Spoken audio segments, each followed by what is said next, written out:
Hi hello ಎಲ್ಲರಿಗೂ ನಮಸ್ಕಾರ. Ma'am story ಚಾನಲ್ಗೆ ಸ್ವಾಗತ. ಇವತ್ತಿನ ವಿಡಿಯೋದಲ್ಲಿ ಕ್ರಿಸ್ಪಿ ಆದಂತಹ ಕಬಾಬ್ ಹೇಗೆ ಮಾಡೋದು ಅಂತ ನೋಡ್ಕೊಂಡು ಬರೋಣ. ಬನ್ನಿ ಸ್ಟಾರ್ಟ್ ಮಾಡೋಣ.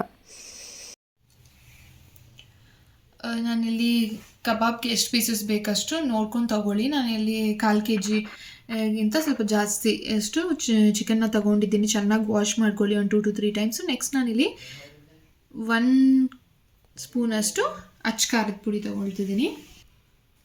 ಪೆಪ್ಪರ್ ಸ್ವಲ್ಪ, ಅರ್ಧ ಟೇಬಲ್ ಸ್ಪೂನ್ಗಿಂತ ಸ್ವಲ್ಪ ತಗೊಂಡಿದ್ದೀನಿ. ಧನಿಯಾ ಪೌಡರ್ ಒಂದು ಅರ್ಧ ಟೇಬಲ್ ಸ್ಪೂನಷ್ಟು, ಗರಂ ಮಸಾಲ ಒಂದು 1/4 tea spoon, 1 spoon chicken masala, 1 ಸ್ಪೂನಷ್ಟು ರೈಸ್ ಫ್ಲೋರ್ ತಗೊಂಡಿದ್ದೀನಿ, 1 spoon cornflour, 1 spoon ginger garlic paste ತಗೊಂಡಿದ್ದೀನಿ. ಮನೇಲೇ ಮಾಡ್ಕೊಳ್ಳಿ, ಚೆನ್ನಾಗಿರುತ್ತೆ. ನಾನೀಗ ಅರ್ಜೆಂಟಿಗೆ ಬೇಕು ಅಂತ ನಾನು ಇದು ಪ್ಯಾಕೆಟ್ ಬರುತ್ತಲ್ವ 10 ರೂಪೀಸ್ದು, ಅದನ್ನು ಯೂಸ್ ಮಾಡ್ತಿದ್ದೀನಿ. ಉಪ್ಪು ಒಂದು ಅರ್ಧ ಸ್ಪೂನಷ್ಟು ಹಾಕ್ಕೊಂಡಿದ್ದೀನಿ. ನೋಡ್ಕೊಂಡು ಹಾಕ್ಕೊಳ್ಳಿ, ಉಪ್ಪು ಜಾಸ್ತಿ ಆದರೆ ಚೆನ್ನಾಗಿರೋದಿಲ್ಲ.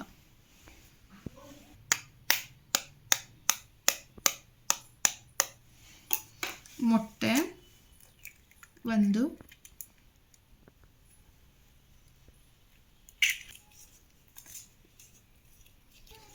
ಕರಿಬೇವು,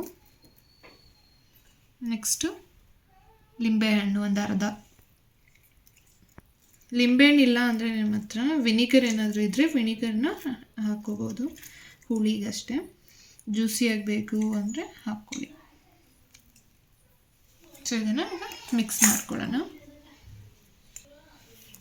ಚೆನ್ನಾಗಿ ಮಿಕ್ಸ್ ಮಾಡ್ಕೊಳ್ಳಿ. ಮ್ಯಾರಿನೇಟ್ ಆಗೋದಕ್ಕೆ ಬಿಡಬೇಕು. ಅಟ್ಲೀಸ್ಟ್ ಒಂದು 1 ಅವರಷ್ಟು ಮ್ಯಾರಿನೇಟ್ ಮಾಡೋದಕ್ಕೆ ಬಿಡ್ರಿ.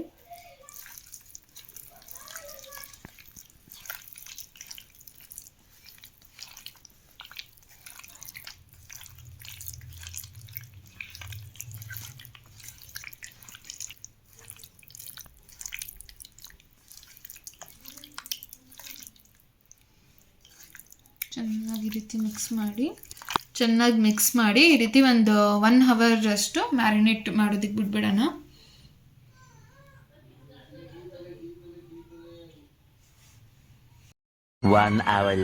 ಒನ್ ಅವರ್ ಆದಮೇಲೆ ಈ ರೀತಿ ಮ್ಯಾರಿನೇಟ್ ಆಗಿರುತ್ತೆ. ಸೊ ಇದನ್ನು ಚೆನ್ನಾಗಿ ಮಿಕ್ಸ್ ಮಾಡ್ಕೊಳ್ಳಿ. ಮಿಕ್ಸ್ ಮಾಡ್ಕೊಂಡ್ಮೇಲೆ ಫ್ರೈ ಮಾಡ್ಕೊಬೇಕು. ಎಣ್ಣೆ ಆಲ್ರೆಡಿ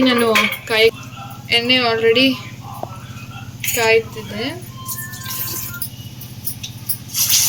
ಎಣ್ಣೆ ಬಿಸಿ ಆಗಿದೆ ನೋಡಿ, ಈ ರೀತಿ ಬಬಲ್ಸ್ ಬರಬೇಕು. ಚೆನ್ನಾಗಿ ಬಿಸಿ ಆಗಿದೆ ಅಂತ ಅರ್ಥ.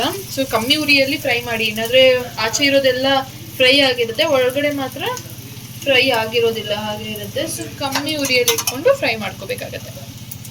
ಉಪ್ಪೆಲ್ಲ ಸರಿ ಇದೆಯಾ ಇಲ್ಲ ಅಂತ ಚೆಕ್ ಮಾಡೋದಕ್ಕೆ ಜಸ್ಟ್ 1 ಪೀಸ್ ಹಾಕ್ಕೊಂಡಿದ್ದೀನಿ. ನೀವು ಕೂಡ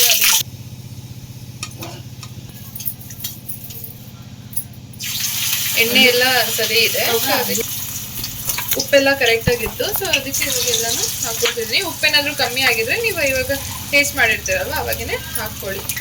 ಉಪ್ಪೇನಾದರೂ ಜಾಸ್ತಿ ಬೇಕಾ ಅಥವಾ ಖಾರ ಬೇಕಂದರೆ ಆ್ಯಡ್ ಮಾಡ್ಕೋಬೋದು ನೀವು.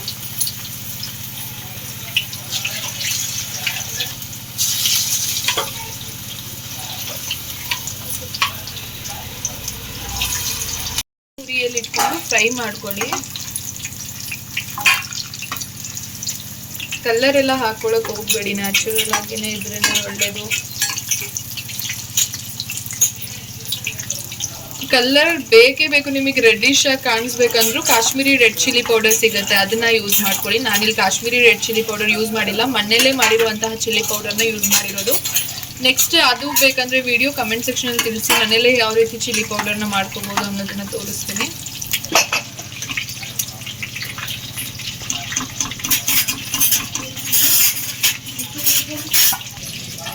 ಎಷ್ಟು ಜ್ಯೂಸಿಯಾಗಿ ಆಗಿದೆ ನೋಡಿ.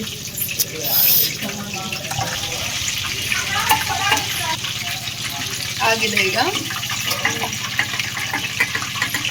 ಇದಕ್ಕೆ ಬೇಕಾದ್ರೆ ನೀವು ಕೊತ್ತಂಬರಿ ಸೊಪ್ಪು ಕೂಡ ಹಾಕೊಂಡು ಮ್ಯಾರಿನೇಷನ್ಗೆ ಇಟ್ಬೋದಿತ್ತು. ನಾನು ಕೊತ್ತಂಬರಿ ಸೊಪ್ಪು ಹಾಕೊಂಡಿಲ್ಲ, ಬೇಕಾದ್ರೆ ಹಾಕ್ಬೋದು. ಚಿಕನ್ ಕಬಾಬ್ ರೆಡಿ ಆಗಿದೆ. ತುಂಬ ಟೇಸ್ಟಿಯಾಗಿ ಎಮ್ಮಿಯಾಗಿತ್ತು.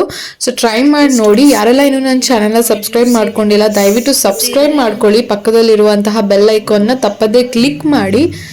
ಸೊ ಟ್ರೈ ಮಾಡಿ ನೋಡಿ ರೆಸಿಪಿ ಹೇಗಿದೆ ಅಂತ ಕಮೆಂಟ್ ಸೆಕ್ಷನಲ್ಲಿ ತಿಳಿಸಿ. Thank you. Keep watching. Next ವಿಡಿಯೋಸಲ್ಲಿ ಮತ್ತೆ ಡಿಫ್ರೆಂಟ್ ಆಗಿರೋ ವಿಡಿಯೋ ಜೊತೆ ಸಿಗ್ತೀನಿ. ಬಾಯ್ ಬಾಯ್.